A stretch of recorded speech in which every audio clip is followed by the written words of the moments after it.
Ертеде, ешкі жүні бөртеде, өте бір бай орман болыпты. Бұл орманның аңдары саудамен айналысыпты. Өте алғыр жануарлар осы орманда жиналыпты. Бұл орманның патшасы арыстан болыпты. Олардың саудалары қалай жүзеге асыпты? Аралардан алынған бал аюларға сатылыпты. Оның құнына ағаш тақтайлар алынып, базардан құнымен сәулетші құндыздарға өткізіліпті. Осылайша бір шама уақыт өткен соң саудалары алға баспай, аралар ақшаны аз сынып, аюлар балды сапасыз көріп, құндыздар алған тақтайларын ұнатпайтын болыпты. Не керек, орман патшасы арыстан ел жұртқа масқара болмайын деп, әбден ойланып толғанып отырғанда ақылына бір ой келіпті. Мен өзі үлкен патшамын. Саудамен айналысып нем бар? Одан да бір жерде отырып, аңдардың тапқан табысының жартысын салық ретінде алып отырмаймын ба? Айтқаныма көнбегендерді қырып салайын.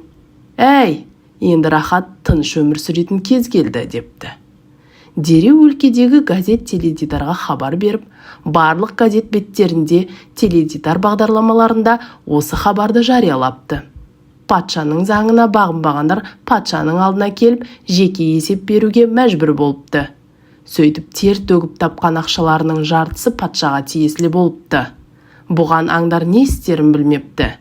Бір күні сәбіз саудагері қоянның ақылына бір ой келіпті. Салық төлеуге де ең соңынан ол барыпты. Тіпті арыстан қатты ашуланғаннан кейін қимылдапты. Арыстан ақырып, неге кеш келдің? Дегенде қоян, мырзам, жолда келе жатып, орманға жаңадан келген бір арыстанды көрдім. Бұдан бұлай салықты соған төлейді екенбіз. Одан жанымды әрең аман сақтап қалдым, депті.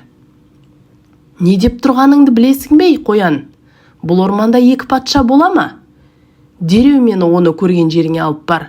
Көкесін көрсетейін мен оған, депті арыстан. Мырзам, тағы бір мәселе бар. Әлгі арыстан, сіз сияқты күшті, қуатты, ірі денелі, оның үстіне патшаларыңа айта бар, маған қарсы шықпасын, депті. Бұл сөздер арыстанның ашуын келтіріп, қоянды алдына салып отырып айтқан жеріне келіпті. Сөйтсе ол жерде бір құдық бар екен.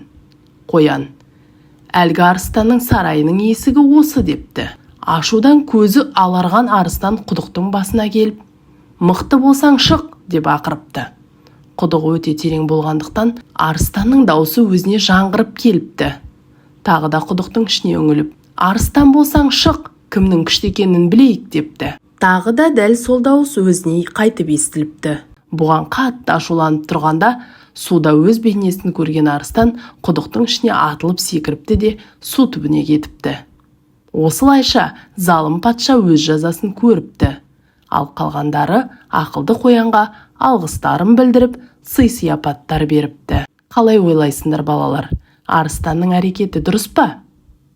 Ел жұрттың алдында абыройлы болу үшін не істеу керек? Қандай адам абыройға ие бола алады? Ал сіздер абыройлы болу үшін не істеп жүрсіздер? Ақылды қоян ертегісі ұнаған болса, біздің арнамызға жазылыңыздар. Лүпіл қалдырып, пікір жазыңыздар.